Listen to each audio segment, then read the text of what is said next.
ليبروفيل، ولكن هنا على بعد 500 كيلومتر بالجنوب الشرقي للغابون.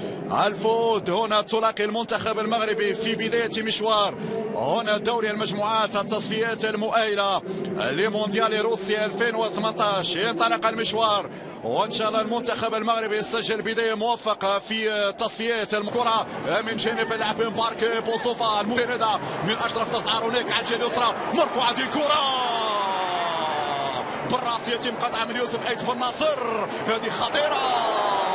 وينك يا اشرف وينك يا اشرف.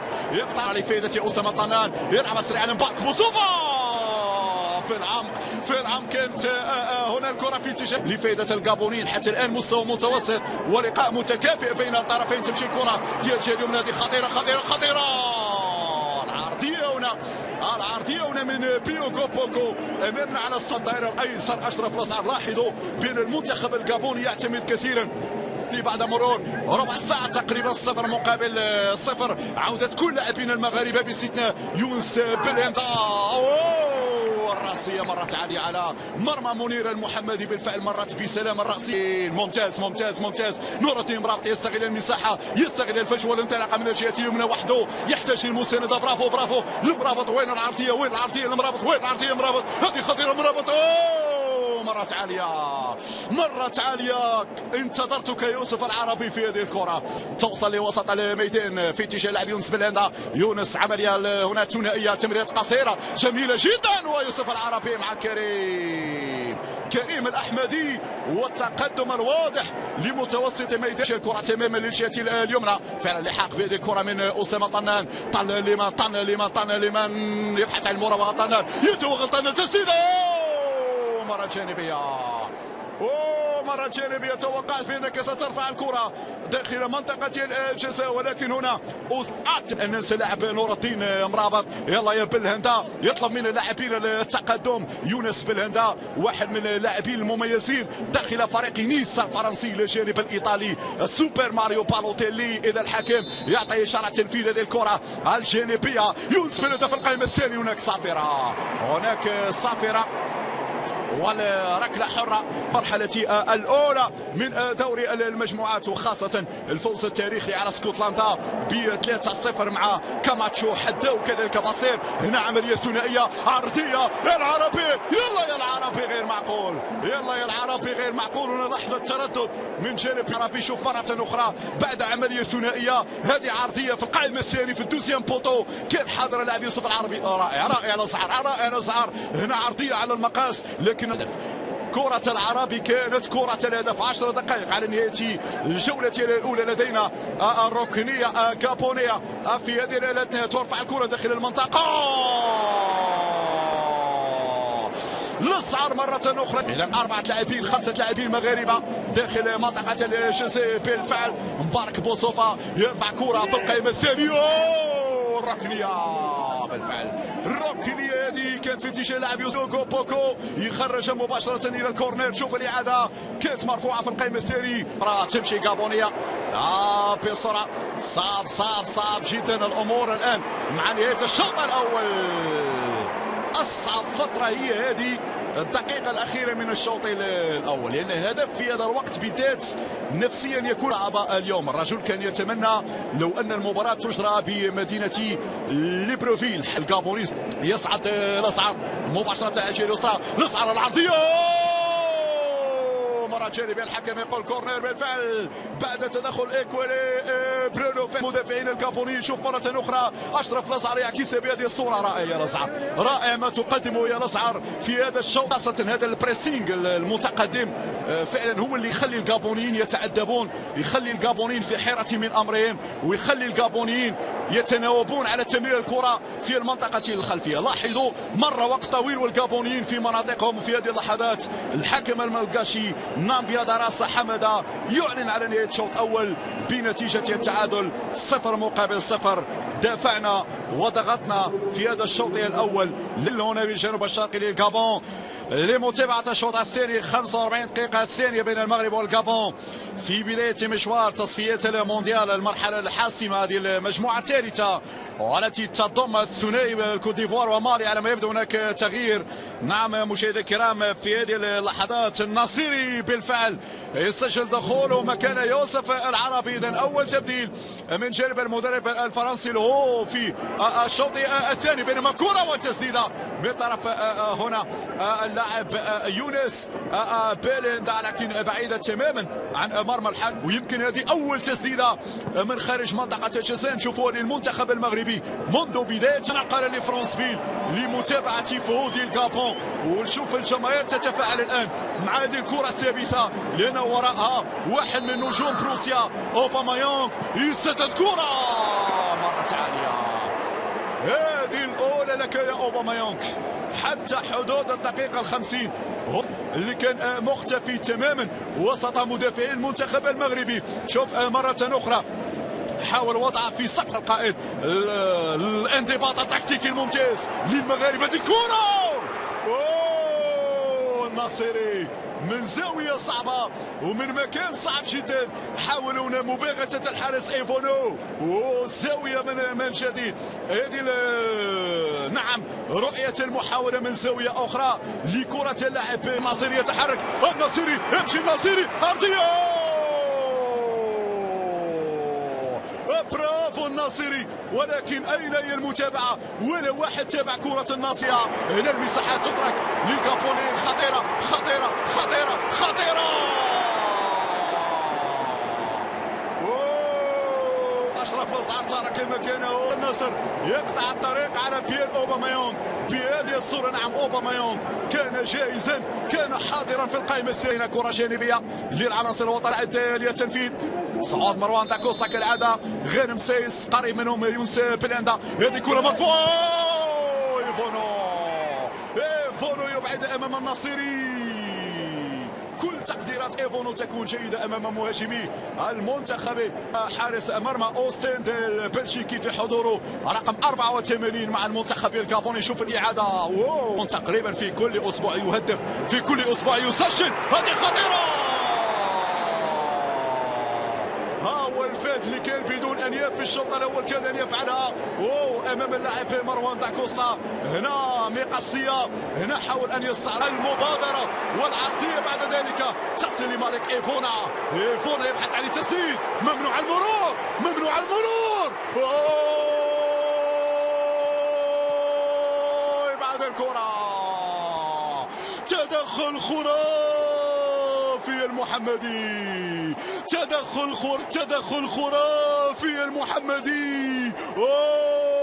ردة فعل ممتازة. هذه ذكرتني بالزاكي في 86، هذه ذكرتني بالزاكي في 86 أمام الألمان. شوف الإعادة، هذا ومالك ايفونا. الفهود تصطفيق، الفهود تصطفيق في هذه الأثناء. إيرفي رونار وشطنان في تنفيذ للكرة، يرفع ركنية. نعم الركنية. نتيجة كما هي عليه الآن 0-0، فأعتقد ستكون إيجابية. وبينما كرة وفرصة للمنتخب المغربي. الصعود كالعادة للثنائي الدفاعي مروان داكوستا وغانم سايس. ترفع الكرة في القائمة الثانية، مرة جانبية، مرة حقيقة تخوف بالنسبة للجابوني. والتنفيذ من بوكو. مرة سليمة، مرة سليمة. هذه ضربة مرمى يقول الحكم الملقاشي لفائدة المنتخب المتابع. هذه الكرة جانبية خطيرة. اخرج المحمدي، اخرج المحمدي. برافو برافو المحمدي. هنا يتدارك الخطأ. فعلا الجابونيون خطيرون جدا في هذه اللحظات.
مالك تصل لمالك ايفونا يبحث عن التسديد، ممنوع المرور.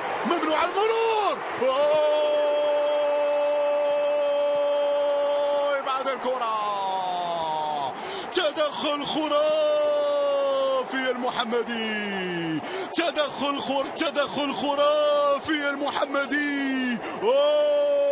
ردة فعل ممتازة. هذه ذكرتني بالزاكي في 86، هذه ذكرتني بالزاكي في 86 أمام الألمان. شوف الإعادة، هذا ومالك كيفونا. الفهود تصطفيق في هذه الأثناء. إيرفي رونار وشطنان في تنفيذ هذه الكرة، يرفع ركنية. نعم ركنية. نتيجة كما هي عليه الآن 0-0، فأعتقد ستكون إيجابية. وبينما كرة وفرصة للمنتخب المغربي. الصعود كالعاده للثنائي الدفاعي مروان داكوستا وغانم سيس. ترفع الكره في القائمه الثانيه، مره جانبيه، مرة حقيقة تخوف بالنسبة للغابونيين. والتنفيذ من بوكو. مرة سليمة هذه إلى ضربة مرمى. يقول الحكم الملقاشي لفائدة المنتخب المتابع هذه الكرة جانبية خطيرة. اخرج المحمدي، برافو المحمدي. هنا يتدارك الخطأ. فعلا الغابونيون خطيرون جدا في هذه اللحظات.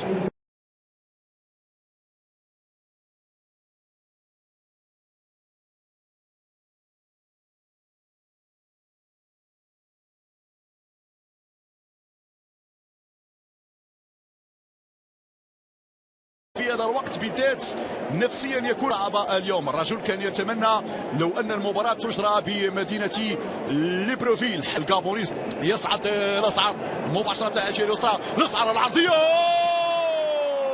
مرة جانبية. الحكم يقول كورنر بالفعل بعد تدخل ايكوالي برونو في مدافعين الغابونيين. شوف مرة أخرى أشرف لصعر يعكس بهذه الصورة. رائع لصعر، رائع ما تقدمه يا لصعر في هذا الشوط، خاصة هذا البريسينج المتقدم.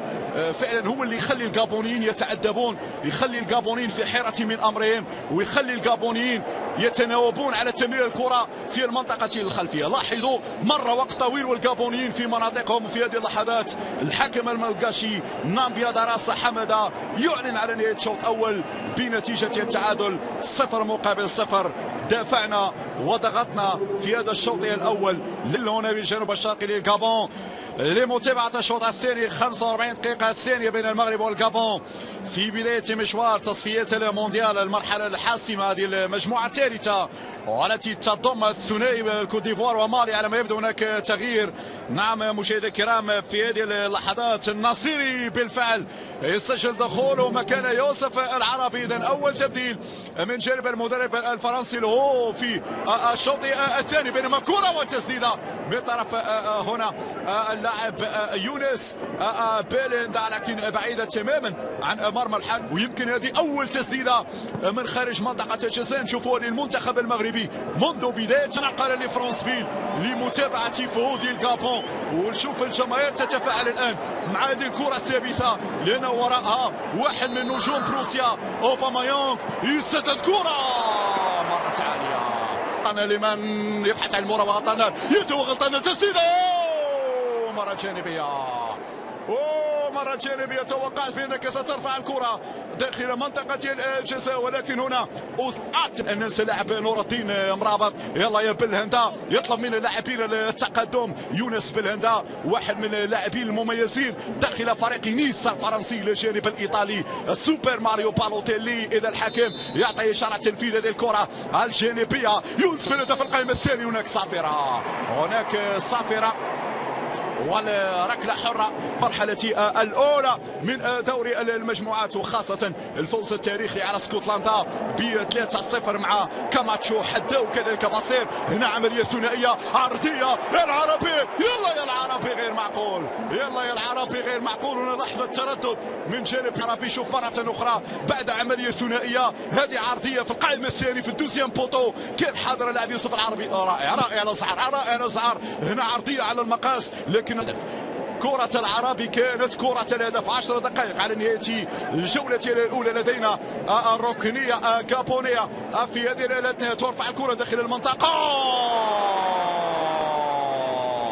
للصعر مرة أخرى. إذا 4 لاعبين 5 لاعبين مغاربة داخل منطقة الجزاء بالفعل. مبارك بوصوفة يرفع كرة في القائمة الثانية، الركنية بالفعل. الركنية هذه كانت في اتجاه لاعب يوسوغو بوكو، يخرج مباشرة إلى الكورنر. شوف الإعادة كانت مرفوعة في القائمة الثانية. تمشي غابونية بسرعة. صعب جدا الأمور الآن مع نهاية الشوط الأول.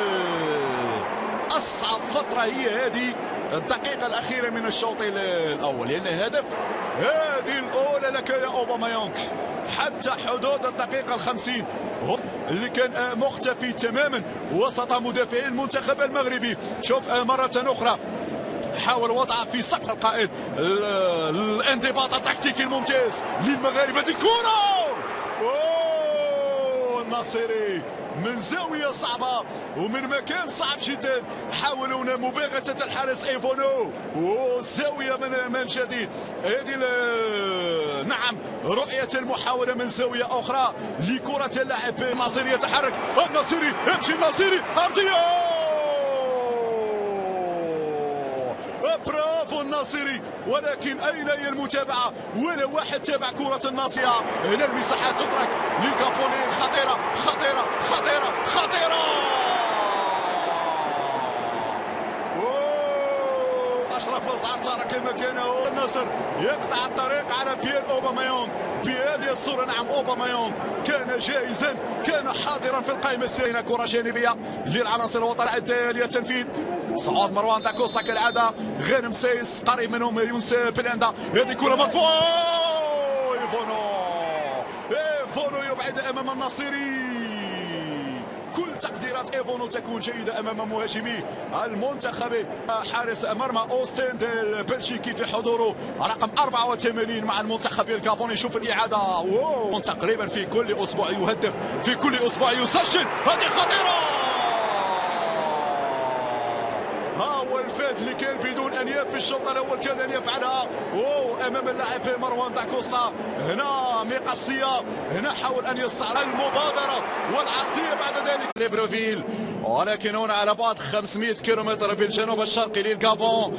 الفود هنا تلاقي المنتخب المغربي في بدايه مشوار.